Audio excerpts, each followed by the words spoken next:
नाजरीन, आप देख रहे हैं रियासत आंध्र प्रदेश का मशहूर व मकबूल यूट्यूब चैनल बज़्म आईना वकील साहब पोस्ट। सैयद कुदरतुल्लाह क़ादरी वकील साहब फिर एक नए पोस्ट के साथ आपके रूबरू हाजिर है। करनूल में अब इस वक्त एक ही खबर गश्त कर रही है कि रुकन असम्बली करनूल हफीज़ ख़ान को 2024 आम इंतखाबात के लिए टिकट नहीं दी गई। ये टिकट किसी और मुस्लिम कैंडिडेट को देने का हाई कमांड ने फ़ैसला लिया है। इस मौके पर जगन मोहन रेड्डी ने अपने दफ्तर को बुलाकर भैया जगन मोहन रेड्डी से ये बात कही कि वो किसी दूसरे उम्मीदवार को इस बार टिकट देंगे, लिहाजा वो जिसे भी टिकट दें उसे तायद करें। तो वह हफीज़ ख़ान ने ये वादा करके आया है कि वो जिसे भी वाई जगन मोहन रेड्डी जिसे भी टिकट देंगे वो उसे सपोर्ट करेंगे और कामयाब करेंगे। लेकिन करनूल पहुंचने के बाद हफीज़ ख़ान के हामियों ने, कारपोरेटरों ने ये एहतजाज कर रहे हैं कि करनूल की सीट सिर्फ़ और सिर्फ हफीज़ ख़ान को ही दी जाए क्योंकि वही काबिल हैं। ये कहना है कारपोरेटर्स का, चाहने वालों का, YSRCP के और हफीज़ ख़ान के चाहने वालों का। मुसलसिल 3 दिन से एहतजाज जारी है।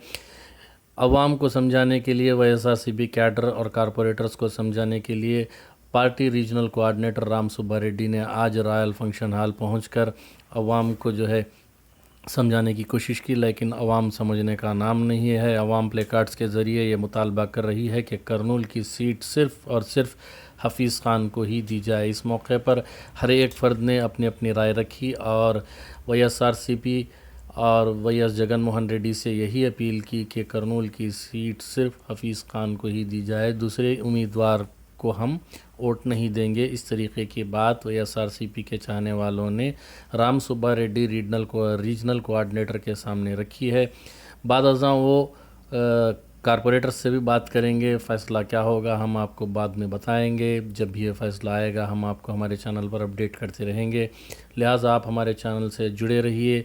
अगर आप हमारे चैनल को अब तक सब्सक्राइब नहीं किए हैं तो ज़रूर सब्सक्राइब करें, लाइक करिए, शेयर करें, कमेंट करें, बेल बटन दबाना ना भूलें ताकि लेटेस्ट वीडियोस आप तक बआसानी से दस्तयाब हो सके। ये वीडियो हमें हफीज़ ख़ान के सोशल मीडिया के ज़रिए हासिल हुआ है। आप इस वीडियो में देख सकते हैं कि हज़ारों की तादाद में भीड़ जमा होकर रॉयल फंक्शन हॉल के बाहर और नदी किनारे जमा होकर राम सुब्बा रेड्डी से यही अपील कर रहे थे कि वो ये पैगाम CM जगन मोहन रेड्डी तक पहुंचाएं कि इस करनूल की सीट सिर्फ और सिर्फ हफीज़ ख़ान को दी जाए।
नमस्कार, अस्सलाम वालेकुम रहमतुल्लाहि व बरकातहू।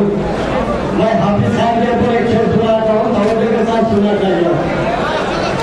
शोर नहीं मचा, क्योंकि ये शेर बहुत हस्ती शेर है।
कि हाफिज खान को सीट नहीं आती, अगर अल्लाह ने चाहा तो सीट कर्नूल के चलते हुए आती।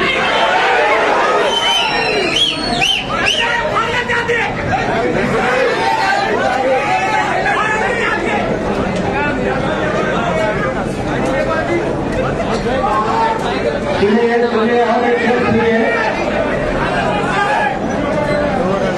खुशो नसीब से मैं हाफिज साहब के ताल्लुक से कह रहा हूँ, मेरे शेर को इलाजा फरमाइए। खुशो नसीब से आप लोग सब आए और हाफिज साहब मुझे नहीं, खुशो नसीब से वो गम अता किया तूने, गरम किया मुझे, सब यहाँ पर आए तुमने। इसी आदत पे तुम्हारी हाफिज साहब मिले, अगर हार हुई तो कर्नूल बहुत मुश्किल में आ जाए। पैसे भी बरसेगा, खाने पीने भी बरसेगा।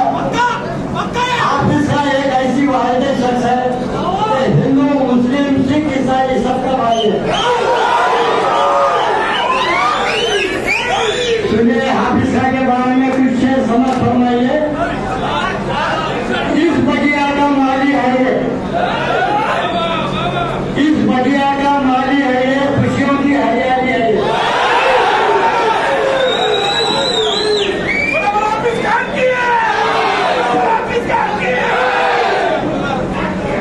जरा गौर से सुनो भाई शेर को, मैं तो ये शेर बेकार हो जाता। इस खुशियों का माली है ये, कौन? हाफिज का। खुशियों की हरियाली है ये, हिंदू मुस्लिम सिख ईसाई का भाई है, जंग है, जमगाड़ा है, पेड़ पौधों का आंगन है, गरीबों का अन्नदाता है।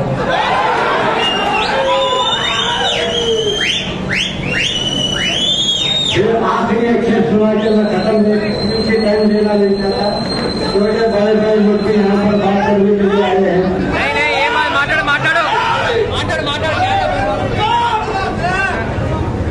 फिर भीख फरमाई चाहिए हाफिज साहब की तरफ दोबारा फरमाने के लिए।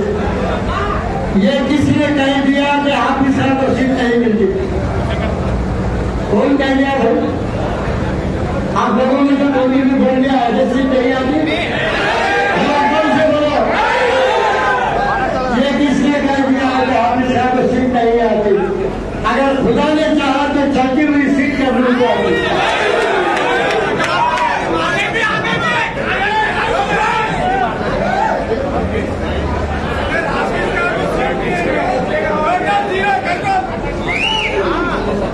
जब तक हमारे में दम है, हाफिज साहब के हाथ में गरीबों की मदद है। जब कोई भूखा है, कोई प्यासा है, किसी के घर में नल नहीं है, किसी को घर नहीं है, तो हाफिज साहब जगन मोहन जी कोई बातें इंतजाम करेंगे, बोलेंगे कि मेरी कर्नूल की अमर में घर नहीं, पीने पानी नहीं, खाना नहीं, तो आप हमारी मदद फरमाइए। आप सब लोगों को पैसे दे रहे हैं, आगे कुछ फरमा दीजिए। ये हाफिज खान का नारा है, बोलो हाफिज खान की, हाफिज खान की, जगन मोहन जी की, बिना हाफिज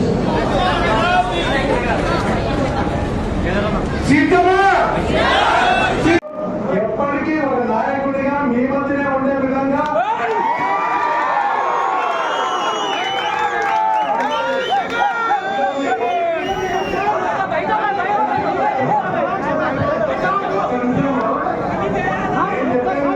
చెప్పండి సార్, ఒక్కసారి ఎమ్మెల్యే చెప్పండి సార్, ఒక్కసారి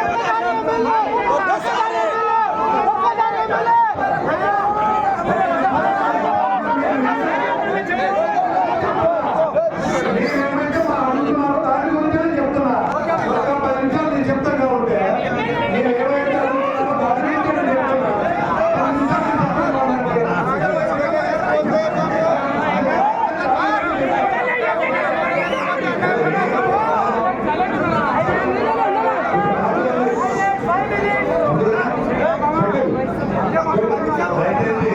10 నిమిషాలు మీరేదైతే అడగాలనుకుంటున్నారో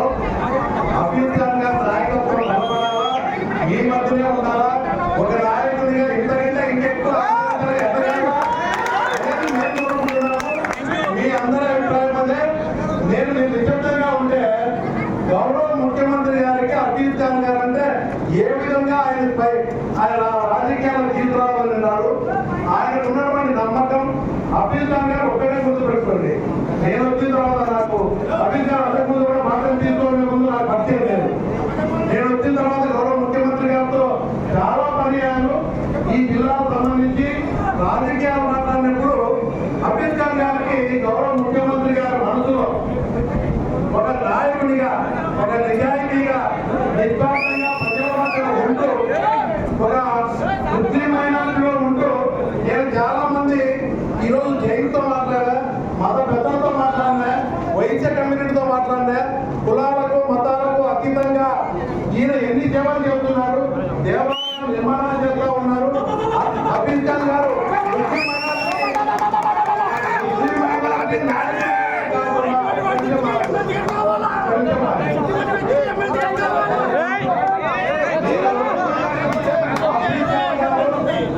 ఒక ముస్లిం మైనారిటీ నాయకునికే కాకుండా అందరి హృదయాల్లో అందరి అభిమానాన్ని చూడగల నాయకుడిగా నేనే కాదు పార్టీ కూడా గుర్తించింది. దాని అభిమానులు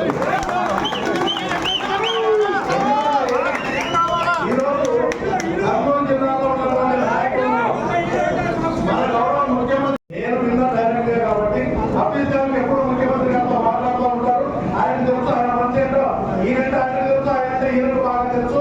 ఆ సత్సంబంధాలనే ఆ గౌరవం గుర్తింపు ఒక నాయకుడిగా రాయంగా పార్టీకి నమ్మకంగా ఉండాలని ముఖ్యమంత్రి గారు పూర్తి నమ్మకం.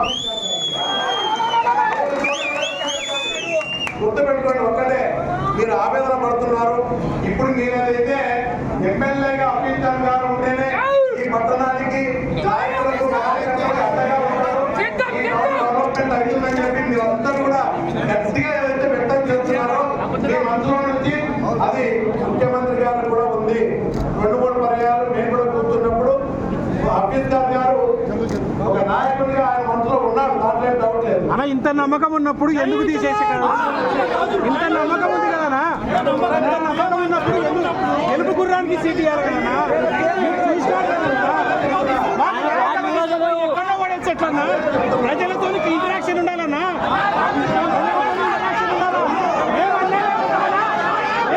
అలాంటి ఎంతోమంది కార్యకర్తలు తయారు మేము రాజకీయ కుటుంబం కాదు మాది. మామూలు యూత్ కాల్ నుంచి మాకు తయారు చేశాడు. చెప్తారా మా బాధలు మీరు గెలుపుకోవడానికి మీరు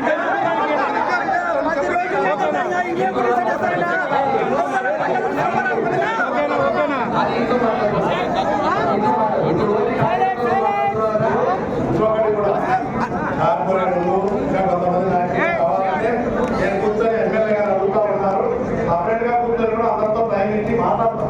సమయం లేదన్నా, ఇప్పుడు సమయం లేదన్నా. ప్రతిరోజు నేను పండుగలు చేసుకుంటున్నారన్నా, వాళ్ళు పండుగలు చేసుకుంటున్నారు. అప్పుడే పండుగలు చేసుకుంటున్నారు. ఏమన్నా మాట్లాడితే జై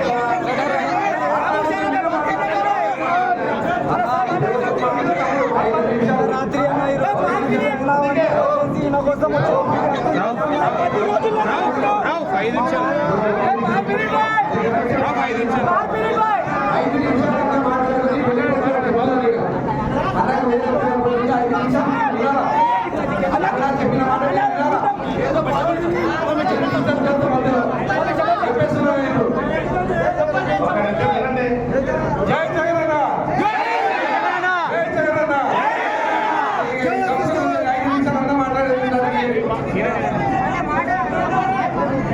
మీరందరూ కూడా ఏ ఆవేదనతో ఇక్కడే ఎమ్మెల్యేగా ఉన్నారా? అఫీల్ ఖాన్ గారు ఒక నాయకుడిగా, ఒక ఎమ్మెల్యేగా ఉండాలా? ఆయన ఉంటేనే మాకు ఆ నాయకత్వంలో అయితేనే పనిచేస్తామని మీరు అందరూ కూడా చెప్తా ఉన్నారు. ఇది ఆయన నాయకత్వాన్ని బలపరచాలా? ఇంకా అఫీల్ ఖాన్ ఈ స్థాయిలో కాదు ముఖ్యమంత్రి గారు కోరుకునేది, ఇంకా అంకలంగా పైకి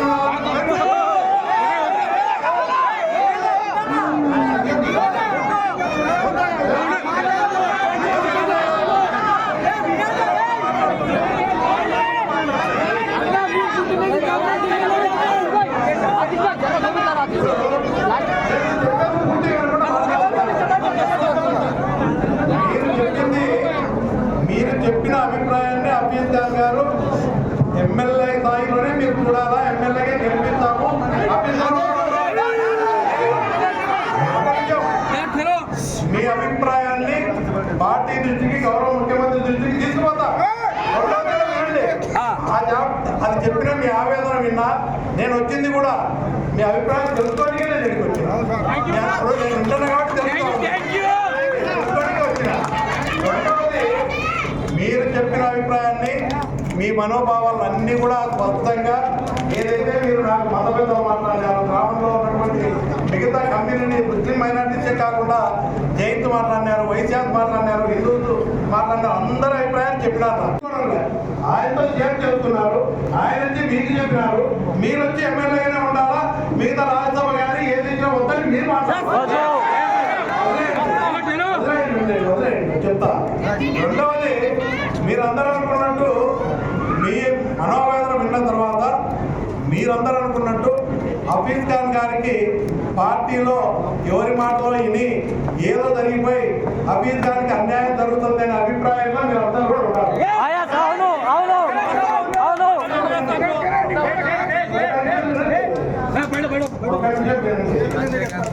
మన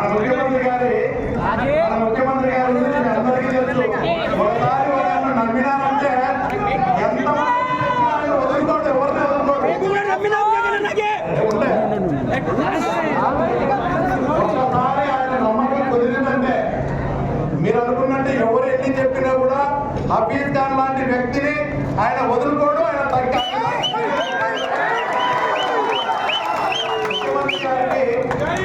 ముఖ్యమంత్రి గారి మనసులో నమ్మకం నాయకుడు కర్నూలు జిల్లాలో మొట్టమొదటి స్థానంలో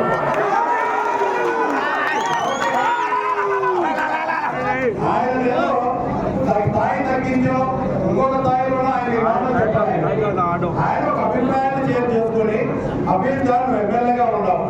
ఇంకా మీకు ఆయన ఉన్నతమైన స్థాయిలోనే చూడాలని అనుకుంటున్నారు తప్ప ఆయన స్థాయి తగ్గించాలనో ఇంకొకటి మీకు దూరం కావాలనే కాదు. మీరు అనుకోవచ్చు ఎమ్మెల్యేగా ఉంటే ఈ విధంగా మీ అభిప్రాయం చెప్పినారు, అది చెప్తాం. కానీ ఆయన ఆలోచన చేసే విధానంలో కూడా మీతో ఇంకా షేర్ చేసుకుంటాడు. ఇంకా టైం తీసుకొని మాత్రం తొందర ఏం లేదు, ఇంకా టైం ఉంది. హఫీజ్ ఖాన్ గారు కూడా ముఖ్యమంత్రి గారు చెప్పినది కౌన్సిలర్తో, కార్పొరేటర్తో, ముఖ్యమంత్రి నాయకులతో కూడా ఇది ఇంకా ఆయన 2 రోజులు మాట్లాడుకుంటాడు, షేర్ చేసుకుంటాడు, ఏదైతే బాగుందంటాడు. మీరందరి అభిప్రాయం ప్రకారం మీ మనసు గాయపడకుండా మీకు హఫీజ్ ఖాన్కి ఎట్టి పట్ల అన్యాయం జరుగుతుంది, న్యాయమే జరుగుతుంది. రెండవది, ఆయన ఇంకా అందరితో కూర్చొని మాట్లాడతాడు.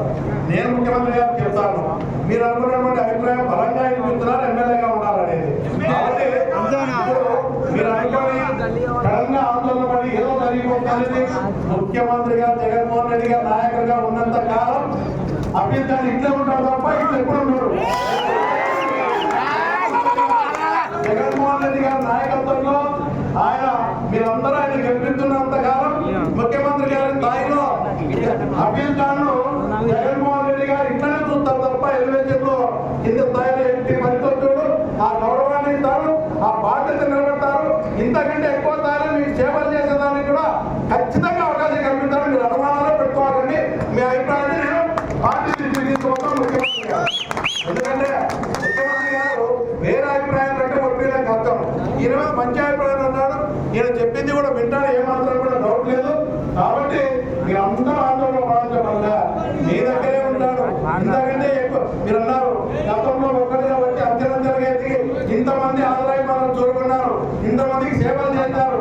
మన గవర్నమెంట్ ఇన్ని పేదవాళ్ళ సంక్షేమం కోసం, డెవలప్మెంట్ కోసం ఎన్నో కార్యక్రమాలు చేశారు. రాబోయే 2024 ఎలక్షన్ లో బ్రహ్మాండమైన గెలుపుతో మన జగన్మోహన్ రెడ్డి గారిని ముఖ్యమంత్రి చేస్తా ఉన్నారు. కూడా బ్రహ్మాండమైన స్థాయిలోనే ఉంటారు. నేను ముఖ్యమంత్రి గారికి మీరు చెప్పిందో చెప్తాను, అన్యాయం కానీ అవమానం కానీ ఏ స్థాయి తగ్గిన కానీ ఏమీ జరగవు. హఫీజ్ ఖాన్ గారికి న్యాయం